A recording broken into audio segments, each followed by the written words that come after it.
जय हिंद, जोहार साथियों। झारखंड की सरजमी पर यूं ही तो कई क्रांतिकारियों का जन्म हुआ है। जब हम सामाजिक रूप से प्रेरणा के बारे में बात करें तो हुसैनाबाद के प्रेमचंद आनंद का नाम हमारे सामने आता है। आज हम उसी आंदोलनकारी प्रेमचंद आनंद की पूरी कहानी, पूरी आत्मकथा, बायोग्राफी जानने वाले हैं। साथियों, उस दिन दिनकर गरजे होंगे, मेघों के बीच आसमान में अचानक परिवर्तन आया होगा, धरती के तापमान में फसलें लहलहा उठी होगी, हिलोर लिया होगा स्वर्ण रेखा नदी के नीर ने।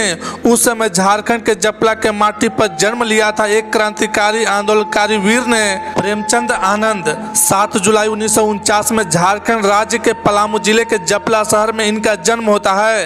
बचपन से ही प्रेमचंद आनंद जी को पढ़ाई लिखाई में रुचि थी। इन्होंने जीएलए कॉलेज से ग्रेजुएशन करने के बाद 1978 में फॉरेस्ट ऑफिसर पद पर नौकरी मिली, पर प्रेमचंद आनंद जी के जंगलों में मन नहीं लगता, उनको सिर्फ सामाजिक कार्यों में मन लगता था। उन्होंने नौकरी छोड़ अपनी कर्मभूमि जपला वापस लौट गए। जहां समाज में गलत होता वहां प्रेमचंद आनंद पहुंच जाते हैं। नौकरी छोड़ जपला आने के बाद वे नृत्य कला मंच नाम से क्लब की स्थापना की, बहुत सारे चैरिटी की, जैसे दंगल सिनेमा, महावीर जी भवन जैसे सामाजिक कार्यों में बढ़ चढ़कर भागीदारी निभाई।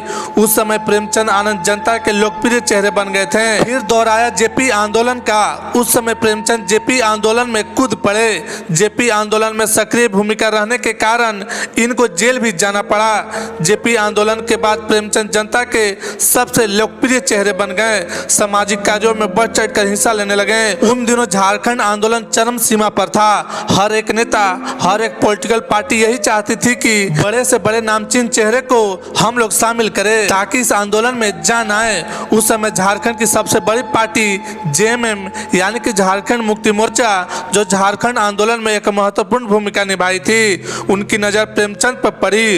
वे लोग समझ जाते झारखंड निर्माण में नेता और प्रजा ही शामिल है। झारखंड आंदोलन में प्रेमचंद आ जाए तो आंदोलन और भी धारदार हो जाएगा और ज्यादा उग्र हो जाएगा। तो इस कदर वे प्रेमचंद जी का राजनीतिक कैरियर शुरू होता है और प्रेमचंद को दिसेम गुरु के नेतृत्व में जेएमएम ज्वाइन कर लेते हैं। उन्होंने 1996 में हुसैनाबाद में जेएमएम को स्थापित किया। जोर शोर से झारखंड आंदोलन में अपनी भूमिका निभाई, जिससे झारखंड आंदोलन में जान आ जाती है और आंदोलन भी उग्र हो जाता है। ऐसा कहा जाता है कि झारखंड आंदोलन के दौरान प्रेमचंद जी को जेल भी जाना पड़ा था। और आपको बताते चले कि झारखंड सरकार प्रेमचंद आनंद जी को आंदोलनकारी मानकर सम्मानित भी किया, जो इनके जीवन की सबसे बड़ी इनाम था। और अंत में प्रेमचंद आनंद जी का 16 फरवरी 2020 को ब्रेन हेमरेज के कारण अंतिम सांस ली और हुसैनाबाद की धरती से एक क्रांतिकारी, एक आंदोलनकारी का अंत हो जाता है। आशा करते हैं कि प्रेमचंद आनंद जी का यह कहानी